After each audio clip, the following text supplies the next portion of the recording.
If you are new to audio recording and editing, Audacity is a great software to start with. This is a kind of complete tutorial for beginners. You will learn all these things from this video.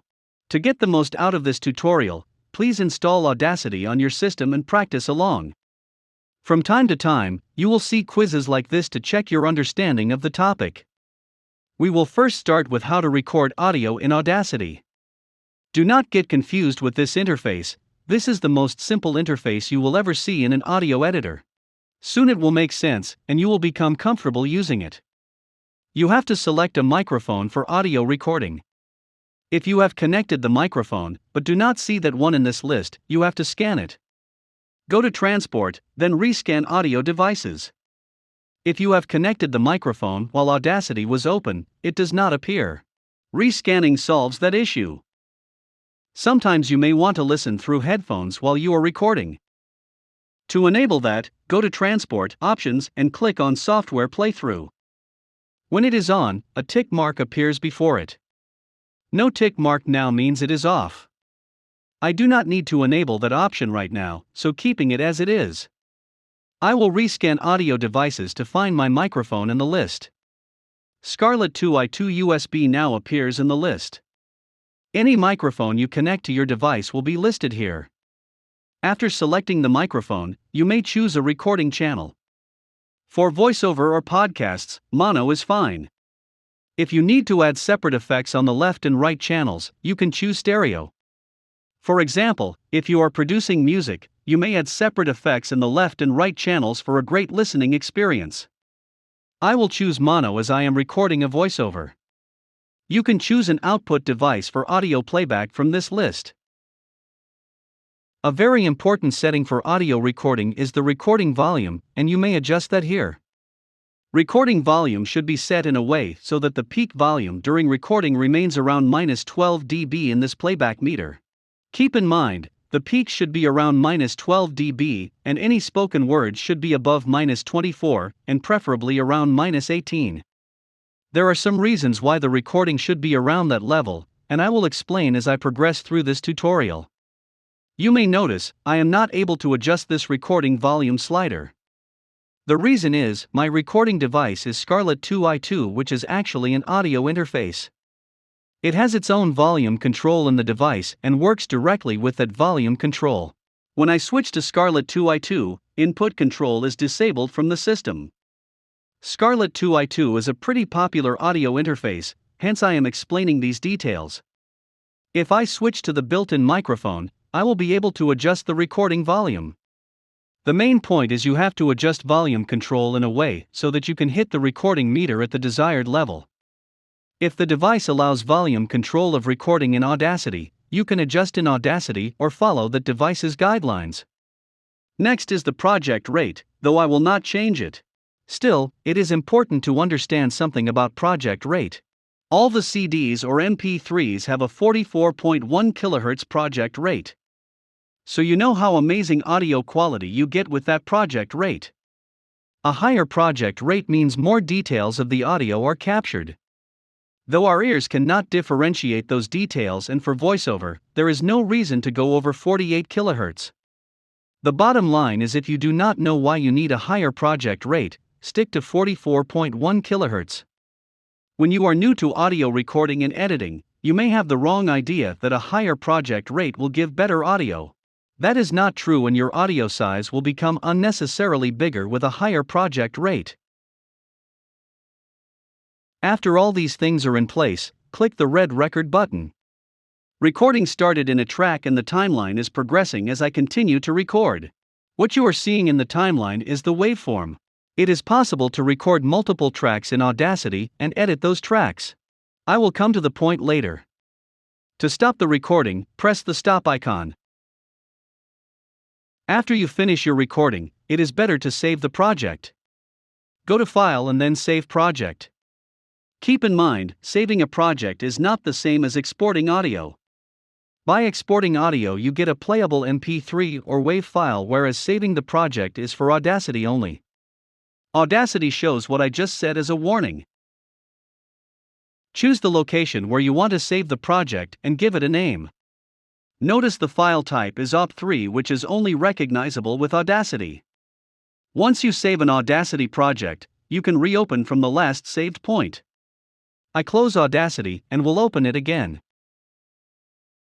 Then File, Open, and browse to the location where you saved the Audacity project. Here is my Audacity complete tutorial, and I will open it. We can start editing the audio now. Quiz number 1. What should be the ideal project rate for voiceover recording in Audacity? 44.1 kHz, 48 kHz, or the higher the better? The correct answer is 44.1 kHz or 48 kHz. If you answered correctly, congratulations. If you answered wrong, you have to watch the video more carefully to get the most out of it. This timeline is the place where all the audio editing will happen. Just above the track, the seconds are marked. This audio track is around 16 seconds, as we see at the end of the track. To play the audio in the track, click on the point where you want to start playing and press the spacebar on the keyboard. When you start playing, this playback meter indicates the audio volume level and is a very useful thing. Let's say I want to play from this point, so I click here. I will discuss when it is playing the audio, know. this playhead also moves and indicates which audio is currently playing. At the start of the track, you see a track information box. There is several use for this track information box. The solo button makes this track active only and useful when you have multiple tracks. You can mute a track using the mute button, and again useful in multiple tracks. When muted, nothing appears in the playback meter. These buttons are toggle buttons. Clicking mute again will unmute the track. After those buttons, the first slider is the gain slider. You can increase or decrease the gain to make audio louder or quieter. Default gain is set to 0, and I will keep it that way. After the gain slider, you see the pan slider. Pan slider can be useful for mixing music and having some special effects on the left side or right side of headphones. You should play with these tools even though you do not need them at the moment. That way you will have a pretty good idea of what different tools do, and will be well placed to use when you need those. Next you see the sample rate and bit depth information of this track. This select button selects the whole track. If you click outside the track, it will be unselected again. You can also select the whole track by double-clicking. You can change the track name or its label. Click the downwards arrow and then click the name. You can also rename this clip label Audio Track 1. This one is different from the track name, as you can split this track into multiple clips and can give each clip a separate label. Notice when I take mouse pointer over this label, a hand icon appears. It let us grab the clip and adjust its position. I will be back at this point later. You can collapse and expand a track using this arrow at the bottom left of track information. You can adjust track height to see its waveform clearly. When I increase the height, the waveform of the noise is more visible. From View Track Size, click Fit to Height, and track height will be adjusted to available height. I already increased the height, so the changes are not visible. Let me decrease the height. If I now apply Fit to Height, you will see the difference. The waveform we are currently seeing is linear. If you right-click in this region, you can change the waveform type to dB. With the dB display of the waveform, the volume level can be seen. This peak is around -35, and this peak is around -20. You also see the volume level in the playback meter when you play audio. Please notice the volume level is represented as a negative value in Audacity. 0 is the maximum loudness, and the more negative value the audio has, the quieter it is. I am used to linear display and switching back to that. Let's now hear the recorded audio and keep an eye on the playback meter.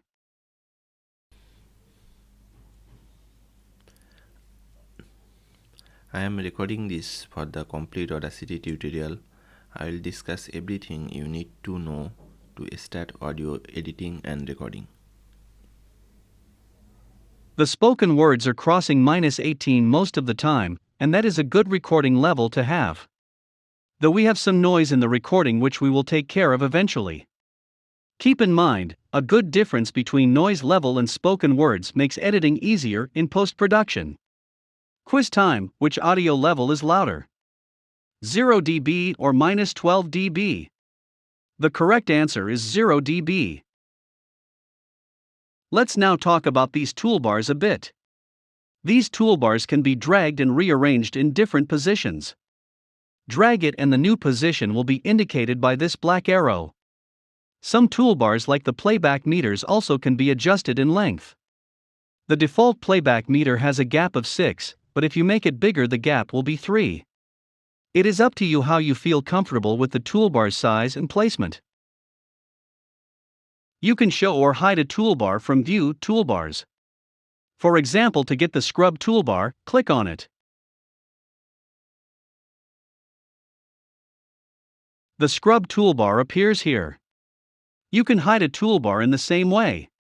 If you mess with the toolbars and want to get the default look and feel, you can easily do that. Click on Reset Toolbars and you will get the default toolbars in default positions. Let's now do some practical editing to make our recording better. These little waveforms we see are not spoken words but some mouth noise. We can select and delete using the Delete button. Audacity supports standard copy-paste, and you can see the shortcuts from the Edit menu. Let's say I want to copy this selected audio, copy with Ctrl-C or Command-C, then click on the point where you want to paste. Ctrl-V or Command-V to paste just like any document processor. You can undo your last change from Edit Undo, or use the shortcut Command-Z in Mac, or Ctrl-Z in Windows. The toolbar also has an Undo and Redo button here. I click this Undo button and the pasted audio clip is gone now. The main thing that makes some audio recordings better is the audio effects. You can see all the available Audacity effects under the Effects menu. I will discuss several effects and keep in mind, effects with correct settings are the key to improving your audio in post-production. I will first apply noise reduction to reduce some white background noise. To reduce noise, you have to select a noise-only part from the audio. I had recorded only noise at the beginning, but you can take noise samples from anywhere. Here we have some noise at the end, in the middle, and a larger sample is at the beginning. I will select the beginning noise and go to the noise reduction effect. Noise reduction is a two-step process, and the first step is to give Audacity a noise profile to filter out that noise later. Click on Get Noise Profile. For step 2, you have to select the audio from where you want to remove the noise. The selected noise profile is present all over this audio, so I will select the whole audio. After selecting the audio, go to Noise Reduction again. For step 2, you have to adjust these sliders. Though these sliders are adjustable, experience shows the default settings work well. If you set the value too high, then it can destroy your audio quality. Noise reduction is the amount of noise you want to reduce when found. If you have a small piece of audio with very loud background noise, you can increase the value. In general, you should use the default 12 or less than that. If you need to set a value way higher than that to control white noise, you have to think about your recording environment. Sensitivity defines how aggressive Audacity will be in noise reduction. If you set it to 0, no noise reduction will happen regardless of other settings. 24 is the maximum at which Audacity will try to reduce noise even if it finds very small similarities between noise profile and actual recording. You may be tempted to use a higher value, but it impacts the audio quality very much. So stick with the default values and only increase these values in extreme cases. Frequency smoothing bands reduce the gaps between frequencies after noise reduction. The default value is 3, and if you set it to 0, no frequency smoothing happens. Frequency smoothing may not be that important unless you hear some harshness after noise reduction. I am setting it to 0, but you can increase the value if you hear your audio sounding good with an increased value. In every Audacity effect, you will see this preview button. It will let you hear 6 seconds of preview with the effect applied. Another important thing for Audacity beginners is this help icon. Click on it and you will be taken to detailed manual of the effect. It has all the information about what this effect does, how to configure different settings for the effect, and some other useful information. If you want to take your Audacity knowledge to the next level, these docs can really help you. Let's get back to Audacity and apply this effect. Click OK and the noise reduction effect will be applied. After noise reduction, this line has become flatter than before. Let's hear how it sounds after noise reduction and keep an eye on the playback meter. I am recording this for the complete Audacity tutorial. I will discuss everything you need to know to start audio editing and recording. It has reduced the noise and the sound quality seems okay. Though the recording volume is not as loud as we want it to be, we will tackle the issue later. I can now delete these small dots to make the recording clean. It is possible to expand or zoom the timeline using the zoom tool. That way we can edit small areas effectively. We can also scroll up to zoom in. To zoom out, you scroll down or click the zoom out button. There are several ways for this type of simple task in Audacity, and use the one which you feel comfortable. At this point, I will save the project. It is up to you at which points you want to save the project. Saving a project means you will not lose your latest changes. Quiz time. What kind of background noise Audacity can reduce? White noise or any kind of background noise? The correct answer is only white background noise. I suggest you read this Audacity noise reduction manual and set your recording environment accordingly. The cleaner recording you get, the less worry and work in post-production. Noise reduction is one of the key 4 audio effects to improve your sound. The second effect of this group is equalization. Equalization or EQ is quite a complex audio effect for beginners. I will keep the EQ discussion simple and beginner-friendly. Audacity has 2 effects for EQ, filter curve EQ and graphic EQ. They both do the same job but have a different user interface. Let's see the graphic EQ first. You have to select audio first to apply the EQ effect. It is showing the last applied EQ. Let me flatten it first. When you access graphic EQ for the first time in Audacity, you will see a screen like this. The numbers at the top are frequency. If you do not know it already, every sound has some frequencies. You can increase or decrease volumes of certain frequencies through the sliders. By default, it is set to 0 dB, which means it will not change the volume of that frequency.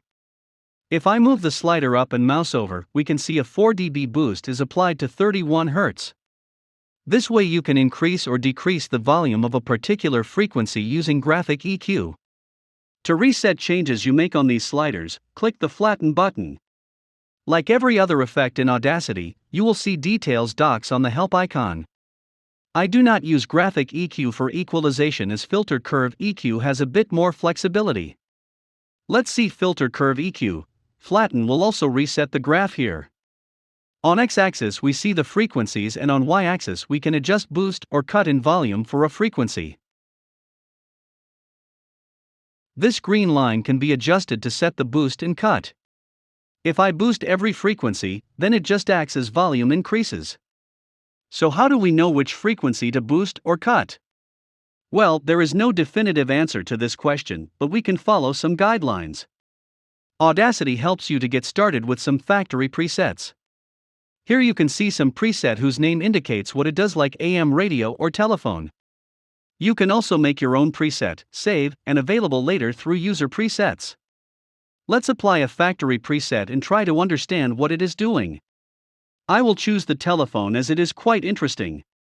The telephone network is built in a way so frequency from 500 Hz to 2.5 kHz pass through as it is, and other frequencies are slowly cut off.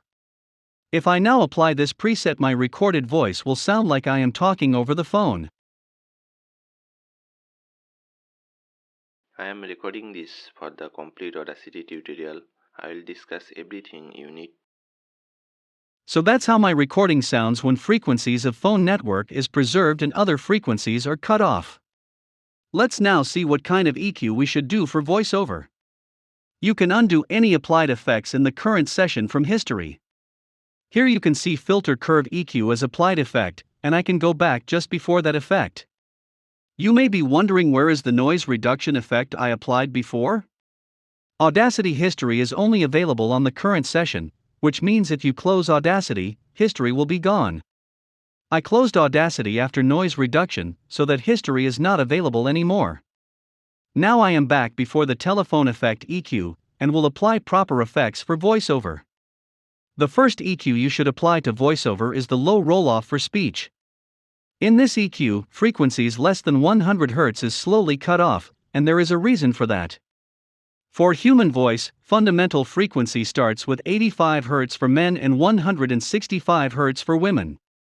When we listen to someone speaking, we hear fundamental frequency, and some other frequencies added on top of the fundamental frequency at the same time. In short, we hear no frequency less than the fundamental frequency in a human voice. If there is something below fundamental frequency in your voice recording, that is probably noise.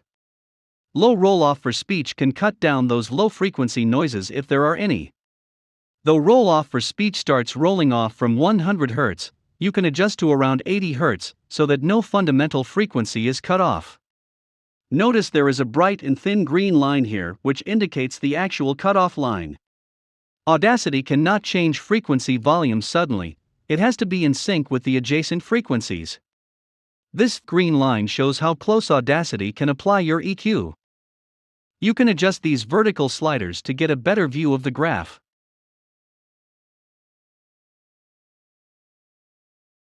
Click OK and this EQ will be applied over the audio. Audacity has a tool called a spectrum analyzer that shows which frequency has how much energy. Go to Analyze and plot spectrum, and you will see this graph. We see most energy is after 100 Hz and around 200 Hz. This tool can help you debug certain anomalies in your audio, which we will see later. Let's apply another popular EQ, treble boost. Select treble boost from factory preset. Treble boost adds crispiness to your sound. There is one issue in this treble boost, it is boosting by 9 dB. 9 dB boost can make your sound unnatural, so keep it below 6 dB. Another issue is, it is applying a boost all the way to 20 kHz. In most cases, human voice or speaking words have very low energy after 13 kHz. Boosting those higher frequencies after 13 kHz may not add any value. It can increase high-frequency noise instead. In ideal case, you should start cutting off after those higher frequencies. I will switch to the linear frequency scale to better see those higher frequencies. This will be the 13 kHz line, so I will roll off from here. I am showing you all these things to give you an idea of how to work with Audacity EQ. Equalization is a complex process, but can make the audio quality better if you can do it right. To keep things simple, I will apply the simple version of treble boost. I will keep the boost below 6 dB. For some voices, treble boost can introduce too much sibilance or sharp S sound. In that case, either skip the treble boost or apply a deesser after the treble boost. The main thing is to experiment to find out which settings are making the sound better. Let's hear it. I am recording this for the complete Audacity tutorial. I will discuss everything you need to know to start audio editing and recording. Although treble boost was not required for my recording as I am using Scarlett 2i2 Air mode. Air mode already boosts the higher frequencies, for demo purposes I am keeping it this way. Quiz time, which factory preset you should apply for EQ? Low roll-off for speech or bass boost? The correct answer is low roll-off for speech, as the human voice has nothing in the low frequency range. Let's move on to the third effect in this sound better effects group, compression. Anyone who understands compression and knows how to apply the proper settings is way ahead of audio editing than who does not understand compression. Compression reduces the dynamic range of the audio. Dynamic range is the difference between the loudest and quietest levels of spoken words. If you want to know the ins and outs of Audacity compression, you can see this video. I have shared a playlist in the description and pinned comment which you should also watch after completing this tutorial. To keep this tutorial beginner-friendly, I skipped some advanced concepts which you will find on the playlist. Back to the compressor effects, which can help you to listen to both loud sounds and quiet sounds like whispers clearly. The compressor does this by compressing the loudest sounds, so the gap between loud and quiet sounds is reduced. To show the compressor effect, I will use a different audio recording. This audio has some quieter sounds which will help us to understand the compressor effect. I have already applied noise reduction and EQ to this clip. Let's hear how it is sounding now. I will use this recording for compression demo. I am talking a bit far from the microphone to get a quieter recording. I will make a duplicate of this track to compare between compressed and not compressed sound. The duplicated track appears below, and I will mute that. Select the track on which you want to apply the compressor, and go to Compressor Effect. These are the settings for the compressor, and the most two important settings are threshold and ratio. The compressor effect controls the output of audio based on input and threshold level. Before the threshold level, this line has the same output as its input. After the threshold level, output increases slowly. If I change the threshold level, this line will change. The change happens on the threshold point. Also, changing the ratio defines the shape of the line after the threshold point. Ratio 2:1 means after the threshold point, a 2 dB increase in the input will result in a 1 dB increase in output. Ratio 4:1 means with 4 dB increase in input, 1 dB increase in output. So ratio 4:1 will compress more than ratio 2:1. The next question comes to mind: how to find the values for threshold and noise floor. To find out that, you have to pay attention to this compress based on peaks checkbox. Go to the help page for compression and find the details about compress based on peaks. When compress based on peaks is unchecked, RMS value is used for threshold, not the peaks we see in playback meter. When compression is used in this way, it uses downward compression. That means only audio above the threshold is compressed to take its level down. There is another kind of compression that works in the opposite way. In upwards compression, sounds below the threshold level are increased more than sound above the threshold level. We will be using downward compression. You see this box is unchecked, and that means downward compression will be used. I hope in the future Audacity will make this setting simple. Let's find out the RMS value for threshold and noise floor for this particular audio. Select a noise only or silent part and go to Analyze, Measure RMS. You will not see this option in your Audacity as it comes through a plugin. Click on Add Remove Plugins under Analyze menu and scroll down to find Measure RMS. For you it will be disabled, so select it and then enable using the Enable button. Measure RMS and take note of this value. The noise floor in the compression settings has to be higher than this value. That way compressor knows it is not compressing close to noise. To find out the threshold level, identify some peaks and measure their RMS level. We can see a couple of loud peaks here and take multiple measures to get a good reading. There is no definite rule of how much of the wavelengths you have to select. Here I am getting -24, and to compress this peak, the threshold has to be less than -24. Keep in mind, in downwards compression, only the sound level above the threshold will be compressed. I am measuring RMS in some more places to get an idea about the overall RMS level of this audio. Here is some audio in normal volume level, and its RMS is -28. With all these measurements in hand, let's set the compressor settings. I am setting the threshold to -24 dB. Keep in mind, to become good at this process you have to do a bit of experiment. Noise floor RMS was -73, and I think setting a value like -55 will be enough. A ratio of 4:1 works okay in most cases. Too much compression can make the sound unnatural, so be mindful of the ratio. I will uncheck this makeup gain to 0 dB after compressing, as I will normalize manually. 0 dB gain means the peak will reach 0 here, and we will have no headroom for the audio. Always keep some headroom here to avoid clipping, as anything beyond 0 is clipped. Click OK and the compression is applied. As you can see, these peaks have become quite small now. Compression and normalization work side by side. Compression takes care of high and low volume, whereas normalizing increases overall volume. You can think of normalizing as a volume controller.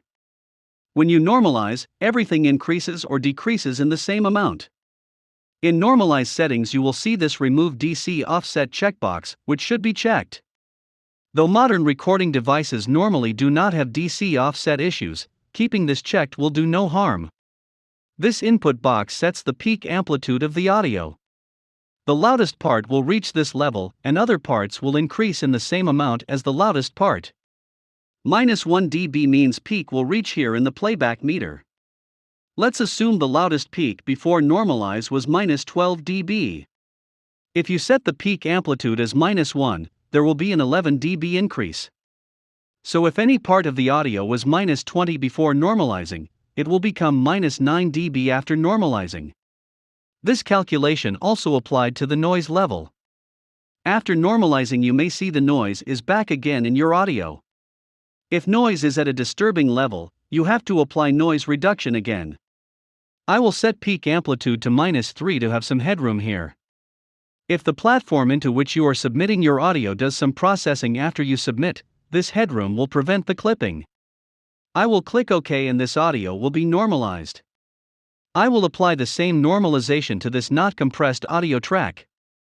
You will be able to hear the difference once I play these two tracks. Normalization is done. Let's hear the not compressed first. I will use this recording for compression demo. I am talking a bit far from the microphone to get a quieter recording.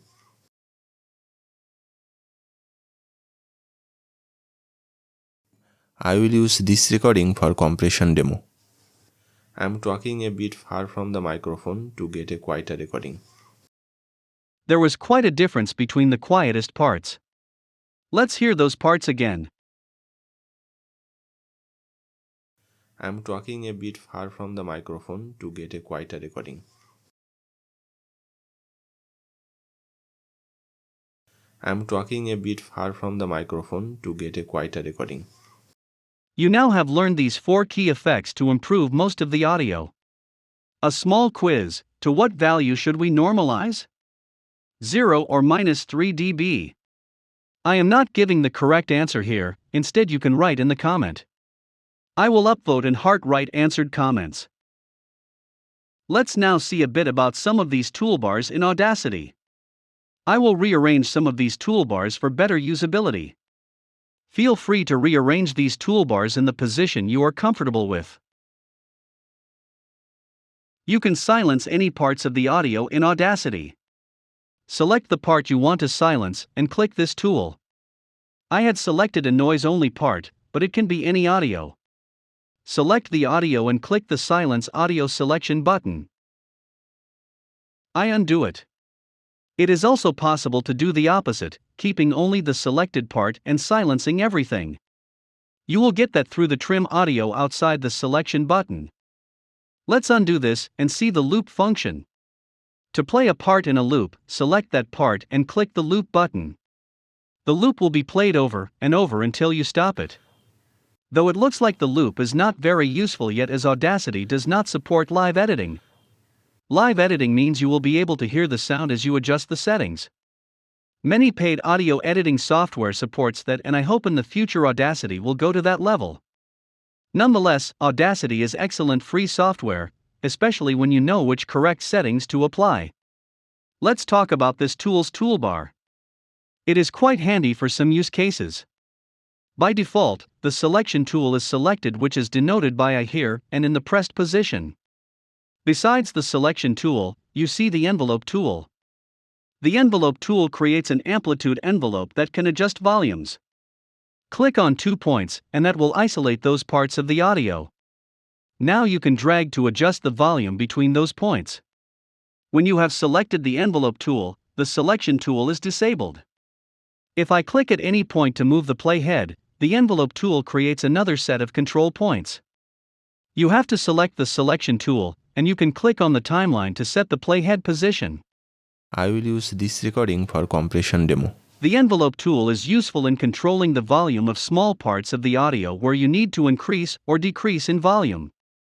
It is also useful in multi-track when one track has a voice and another track has background music.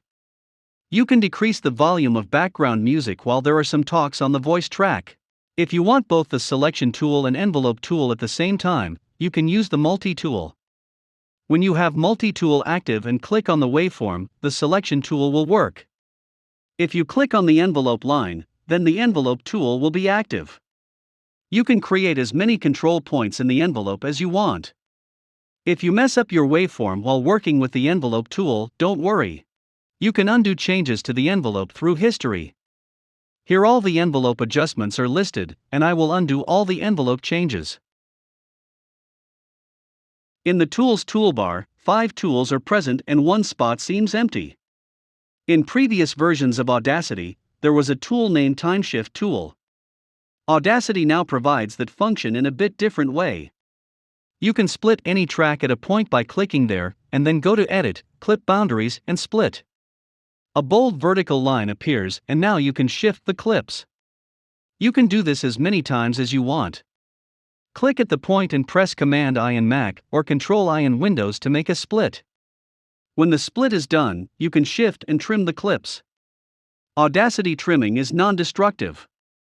If you trim something and undo the trim at any later point, you will get those parts back. I am undoing all the changes of splitting. You can zoom in and zoom out on this timeline in a couple of ways. Here is the standard zoom in and zoom out for the timeline. Another zoom in tool is available in the Tools toolbar. If you want to zoom into a particular point of the audio, take the zoom icon to that point and click. You can zoom in multiple times to see very granular details. You can use the zoom toggle icon to get back to the default waveform view. Audacity toolbar has the standard copy, paste, and cut buttons, which I think is easier with keyboard shortcuts. So far we have seen the necessary 4 effects to improve audio quality. Besides those, Audacity has lots of effects, and you need to know some of those effects. This audio track has all those 4 effects applied, and we will apply some effects on it. Let's listen to it. I will use this piece of audio to show the demo of how to make your sound better. I am recording in a consistent volume, so less work to do in the post-production. Sometimes you will need to apply loudness normalization to your audio. The platform to which you are going to use your audio may have a requirement on loudness normalization. You can normalize to perceived loudness or RMS value. Perceived loudness is measured in LUFS. I will set it to -17 LUFS, but mainly it depends on the platform requirement. Let's listen. I will use this piece of audio to show the demo of how to make your sound better. I am recording in a consistent volume, so less work to do in the post-production. I have applied loudness normalization after normalizing the audio. When you have to use loudness normalization, it is not required to normalize before that. Because both normalize and loudness normalization is volume control, they just use different metrics. I will go back to the stage just after the compression, and then will apply loudness normalization. You will see the loudness as the same as before. I will use the same -17 LUFS as before. You see the waveforms are very similar to last time. Let's listen to it.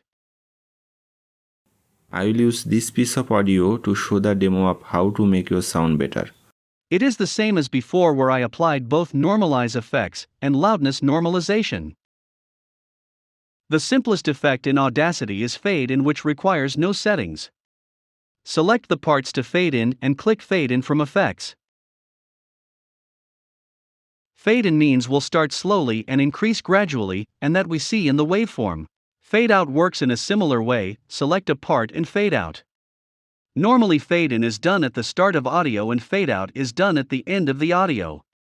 Let's listen to these effects. I will use this piece of audio to show the demo of how to make your sound better. You see how it started slowly and ended slowly with fade in and out effects. In some cases, you may need to use the amplify effect. It works both as an amplifier and a amplifier based on what audio you select and what settings you set. When you select audio and open amplify, you will see the amplification amount needed to take that audio to 0 dB. You can adjust the slider to your desired amplification amount, though the new peak cannot be more than 0. The OK button has become disabled as soon as it crossed 0, and will be enabled again once it becomes less than 0. With these settings, the select audio will have a 3.3 dB amplification. You notice the selected audio grow in height as amplification happened. If you set any negative value here, the volume level will decrease. Here I have set a positive value, means the wave will grow in height. I am undoing the amplify effects, and will discuss an interesting effect, echo. Let's split the first part of this audio, select and go to Edit, Clip Boundaries. Split New will create a separate track from the selected audio. A new track has been added below, and I can fit both tracks to height. On Mac, press Command-Shift-F. I have two tracks now, and the solo button will make only one track active and mute others. Let's make the bottom track active. Select all and go to the echo effect. Delay time is after how many seconds the echoing voice will appear, and decay factor is how loud the echo will be. Decay factor 0.5 means the echoing voice will be half as loud as the actual voice. The default delay time is 1 second, and I will set that. Let's listen to it. I will use this piece of audio to show the demo of how to make your sound better. It is echoing nicely but ended abruptly. And nothing is beyond this ending. Let's fix the echo with a smooth ending. I will undo the changes and get back the things in a single track. This time I will apply echo on the whole track. The echo settings are the same as before. Applying echo and the waveform ended abruptly. To fix that, undo the echo effect and copy some silent parts from the beginning. Then I will paste that couple of times in the end. Having some silent parts at the end will help in a smooth ending in echo. Effects like echo and reverb need this kind of adjustment at the end. Let's hear it now. I will use this piece of audio to show the demo of how to make your sound better. I am recording in a consistent volume, so less work to do in the post-production. With this trick, the echo ending has become smooth. Let's see another echo-like effect, reverb. Reverb is not 100% the same as echo, but the concept is kind of the same. Reverb is the reflected sound, whereas echo is a reflected sound that is fully distinguishable from the original sound. Reverb is not that much distinguishable, but still, you will be able to recognize reverb.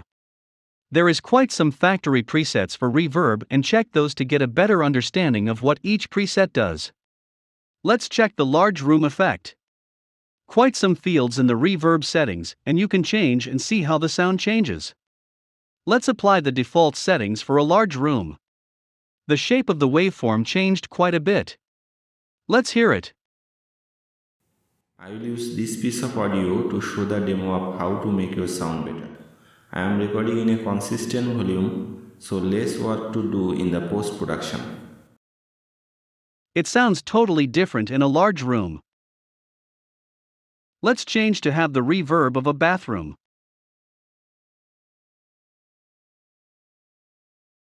I will use this piece of audio to show the demo of how to make your sound better. I am recording in a consistent volume, so less work to do in the post-production. In the bathroom, we get lots of strong reflection, hence the harshness increased when I added bathroom reverb.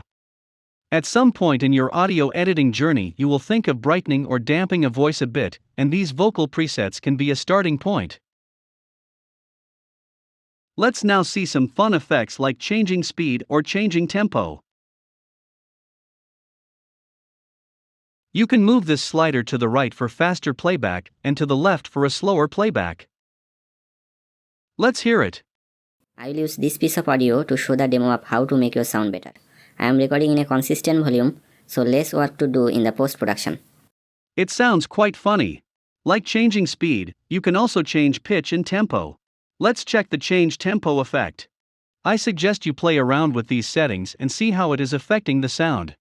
All these effects may not be needed for every case, still, it will give you an idea of possibilities. I will use this piece of audio to show the demo of how to make your sound better. I am recording in a consistent volume, so less work to do. Frequency analysis will be an important thing when you start going deeper into audio editing. Plot spectrum under Analyze menu will give you energy distribution over frequencies. Most energy is around 200 Hz in this analysis. The more energy a frequency has, the more of that frequency you hear in the sound. After learning the basics of Audacity, you may want to work with EQ customization. In those situations, this frequency analysis can help. So far we mainly focused on single track editing, and Audacity also has excellent support for multiple tracks. Let's say you finished recording this single track, audio track 1. If you now start recoding, it starts from the end and another clip is created on that track. This is a separate clip but not a separate track. To record in a new track, you have to add a new track first. This track can be either mono track or stereo tracks based on your need. As I said earlier, if you do not need special effects on separate channels, the mono track is fine. A new empty track is added below and click at the start of the new track. Audacity will start recording the audio in the new track from the place you click. Start recording and it will be recorded in the new track. You can add as many multi-tracks as you need. The multi-track is useful when you create a song or want to add some background music with your voice, etc. After recording in multi-track, when you start to play, all tracks will be played. To activate only one track, use the solo button. To mute only one track, use the mute button. Besides recording in multi-track, you can open files in multiple tracks. Normally file open is used to open the first track. After that, you have to use the import option to add additional tracks.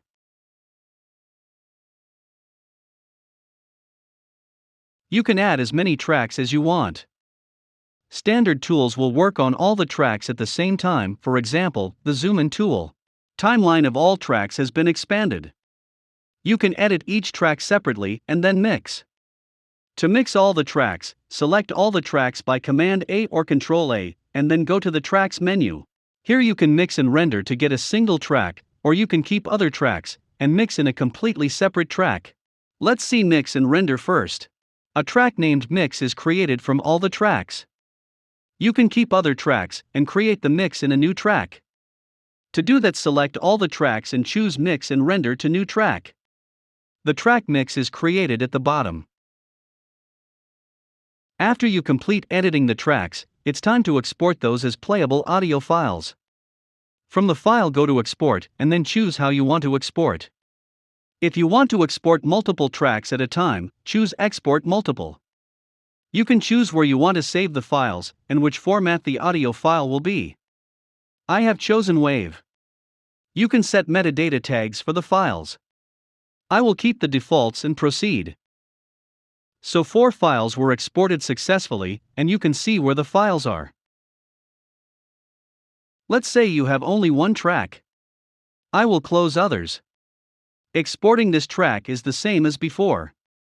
You can choose MP3, WAV, or OGG. I choose WAV. You can change the name of the file if you want. If I now go to the location, here you can the exported audio.wav. You can now send this file to someone or use it in your project. Audacity is also a great tool to learn about audio.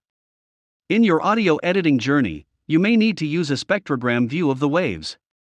You can get that by clicking this arrow and selecting spectrogram. You can get both the spectrogram and waveform from the multi-view. Right-click in the track information panel and the same option appears. Select multi-view and both waveform and spectrogram will be generated. This draw tool can help you in spectrogram editing, and I will discuss this in advanced tutorials. Audacity manual and help pages have excellent information, especially for beginners and those who want to learn deeper.